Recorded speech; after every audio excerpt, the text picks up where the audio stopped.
दोस्तों, हमारा देश चाहे कितना भी आगे क्यों ना बढ़ा हो, लेकिन लड़कियों के बारे में आज भी लोग वही सोचते थे जो 100 साल पहले सोचते थे।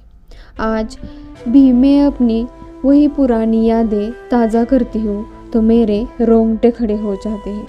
तो चलिए सुनते हैं मेरी ही कहानी। थक गई आज तो।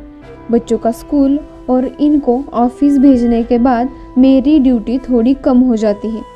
सुबह के सभी काम निपटा कर हर रोज़ की तरह पेपर बेटी मैं सुबह के लगभग 10 बजे के बाद घर में अकेले ही रहती हूँ। ऐसे में पेपर शांति से पढ़ने का मज़ा ही कुछ और है। दरवाज़ा बंद कर मैं अपना पेपर फुर्सत से पढ़ने बैठी। पढ़ते पढ़ते अचानक मेरी नज़र लॉटरी के निकाल पर जम सी गई। वैसे तो लॉटरी का निकाल रोज़ ही पेपर में आता है, लेकिन आज पता नहीं क्यों मैं बचपन की यादों में खोने लगी थी। मेरा जन्म बड़े परिवार में हुआ था। इसकी वजह से परिवार में 25-30 लोग थे। मेरे भाइयों की अपेक्षा बहनों की संख्या ज़्यादा थी और घर की आर्थिक स्थिति भी ठीक ठीक थी। मेरे पिताजी और चाचा जी सब मिलकर कुछ न कुछ छोटे मोटे काम करते थे। उनमें से एक काम लॉटरी बेचने का भी था। मैं तब 10-12 साल की रही होगी। पिताजी हर रोज़ सुबह जल्दी उठकर काम पर चले जाते और देर रात तक लौटते। तब तक मैं सो जाती थी। हमारे बीच में संभाषण कम ही हो पाता था। पिताजी पैसे कमाने के लिए जी तोड़ मेहनत करते और उनके सर पर मानो जैसे पैसे कमाने का भूत ही सवार था। और क्यों न होता, हम सभी मिलकर 4 सगी बहनें थे और इनमें से सबसे बड़ी मैं। मेरी मम्मी हर सीरीज़ की एक एक लॉटरी निकालकर भगवान के सामने रखती और प्रार्थना करती थी, हे भगवान, बस एक लॉटरी खुल जाए ताकि घर में खुशियाँ ही खुशियाँ हो। तब मैं माँ का नज़ारा देखती रहती थी। मेरा घर पुराने हवेली जैसा था। घर के बीच में चौक और चौक के आजू बाजू में पोर्च और इन पोर्च की तरफ से रेलिंग थी। वह रेलिंग बहुत पुरानी होने के कारण थोड़ा सा भी धक्का लगने पर ज़ोर ज़ोर से हिल जाती थी, मानो अभी टूटकर नीचे गिर जाए। सभी बच्चों को रेलिंग के पास ना खेलने का सख्त कानून था। फिर भी हम अनजाने में खेलते खेलते अक्सर रेलिंग से टकरा ही जाते थे। जब मेरी बहनों में से कोई भी रेलिंग से टकराता था तो चौक में बैठी मेरी दादी ज़ोर ज़ोर से बोलती थी, एक लड़की नीचे आ जाए और लॉटरी खुल जाए। यह बात सुनकर मेरे मन में वह शब्द जैसे घर ही कर बैठे थे कि जब भी कोई लड़की ऊपर से नीचे गिरकर मर जाती है तो उसकी घर में लॉटरी खुल जाती है।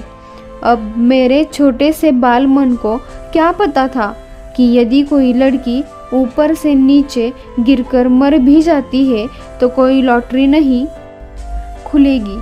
पर हाँ, भविष्य में लगने वाला शादी और दहेज में जो भी पैसा जाता उसकी बचत ज़रूर हो जाती। मैं अब हर वक्त यही सोचने लगी थी कि मम्मी तो भगवान से हर रोज़ लॉटरी खुलने के लिए प्रार्थना करती है, लेकिन जब तक इस घर की कोई लड़की मरेगी नहीं तब तक लॉटरी कैसे खुलेगी। लॉटरी खुलने के लिए कम से कम एक लड़की का तो मरना ज़रूरी है। मुझे बचपन से ही महात्मा गांधी जी, लाल बहादुर शास्त्री जी, छत्रपति शिवाजी महाराज जैसे आदि महापुरुषों की किस्से और कहानियाँ पढ़ने में मुझे बहुत मज़ा आता था। इन्हीं महापुरुषों की प्रेरणा लेकर मैं भी अपने देश और परिवार के लिए कुछ करना चाहती थी। अब मेरे दिमाग में बार बार विचार आने लगे थे कि मैं यदि ऊपर से गिर गई और मेरी मौत हो गई तो मेरे घर में लॉटरी खुल जाएगी और मेरे मम्मी पापा और परिवार की सारी परेशानियां दूर हो जाएंगी। मेरे भाई बहन, बुआ जी, चाचा जी और सभी लोगों को अच्छा खाना, अच्छा पहनने के लिए कपड़े मिलेंगे। यदि सिर्फ मेरी अकेले के मरने से इतने सारे लोगों का फ़ायदा हो सकता है तो मुझे मरना क्यों नहीं चाहिए। और फिर मैं सोचती रहती थी कि जब महापुरुषों ने दूसरों की भलाई के लिए कितने जुर्म सहे, कितना बलिदान दिया, तो क्या मैं अपने परिवार के लिए मेरी जान भी नहीं दे सकती। और एक दिन सुबह मैं पक्के फैसले के साथ जल्दी उठी। चारों ओर अंधेरा था। मैं हिम्मत और आत्मविश्वास से सब मिलाकर बलिदान की भावना से धीरे धीरे सीढ़ियों की तरफ बढ़ने लगी। पहली सीढ़ी पर पैर रखते ही मेरी छाती की धड़कन तेज हो गई और फिर भी पूरी हिम्मत करके मैंने एक एक सीढ़ी चढ़ना शुरू कर दिया। अब मैं धीरे धीरे रेलिंग के बिल्कुल पास पहुंच गई थी। ऊपर से नीचे की ओर देखा और मेरी सांसें तेज चलने लगी थी। घबराहट के कारण मेरा पूरा बदन पसीने से भर गया था और हाथ पैर कँपकँपाने लगे थे, पर मैं भी मन पक्का कर आई थी। थोड़ी सी रेलिंग की तरफ झुककर एक पल के लिए देखा तो मेरी हिम्मत ने जवाब दे दिया। बलिदान की भावना से जिंदगी की बलवती हो गई। मैं डर के मारे 4 कदम पीछे हट गई। क्या जिंदगी का मोह था जो मुझे मरने नहीं दे रहा था, और एक तरफ लॉटरी का लालच था जो जीने नहीं दे रहा था। 10-15 मिनट तक मैं वहाँ पर बैठी रही और फिर जोर से फूट फूट कर रोने लगी। मैं हार गई थी। बड़ी बड़ी बातें सोचने वाली, बोलने वाली मैं हार गई थी। किसी तरह अपने आप को संभाल कर मैं खुद के आंसू खुद पोंछकर सीढ़ियों से उतरने लगी और चुपचाप बिस्तर में जाकर रज़ाई ओढ़कर सो गई थी। इतने में दरवाजे की घंटी से मेरी नींद खुल गई।